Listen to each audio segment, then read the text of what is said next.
মায়ের হিসেবে আপনাদের স্বাগত। আজকে দেখাবো চিলি চিকেন। তার জন্য নিয়েছি বোনলেস চিকেন। এর মধ্যে দিচ্ছি লবণ, আদা বাটা, রসুন বাটা,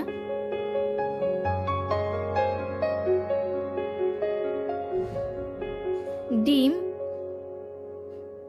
টমেটো সস, সয়া সস, 1 চামচ মতো কর্নফ্লাওয়ার, 1.5 চামচ মতো কর্নফ্লাওয়ার। এবার ভালো করে মিশিয়ে নেব। দিচ্ছি সামান্য ঝাল লঙ্কার গুঁড়ো। এবার ভালো করে মাখিয়ে নেব, দিয়ে রেখে দেব। তারপরে সাদা তেল দিয়ে কড়াইতে একে একে চিকেনগুলো ভেজে তুলে রাখবো।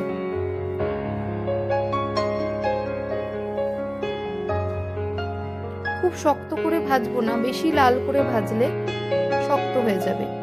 এরপরে চিকেন মাখানোর যে মশলাগুলো ছিল সেগুলো একটু জলে গুলে রাখবো।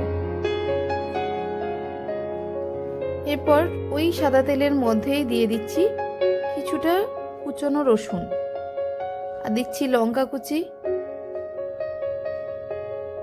একটু নেড়ে নিয়ে তারপরে দেব ক্যাপসিকাম কুচি, অল্প লবণ, ভালো করে নেড়ে নেব। এইবার দিয়ে দেব কুচনো পেঁয়াজ। ভালো করে ভাজা ভাজা করে নেব। এবার দিচ্ছি যে মশলাগুলো যে জলে গুলে রেখেছিলাম সেই মশলাটা ফেলে না দিয়ে এর মধ্যে দেবেন, টেস্টটা ভালো হবে। দিচ্ছি 1 চামচ মতো কাশ্মীরি লঙ্কার গুঁড়ো। ভালো করে নেড়ে দিয়ে দেব সয়া সস আর টমেটো সস, আর দিচ্ছি অল্প রেড চিলি সস। এবার ভালো করে মিশিয়ে নিন।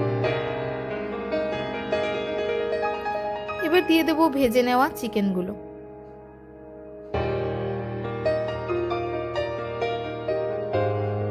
মশলার সাথে ভালো করে চিকেনগুলো মিশিয়ে নিব।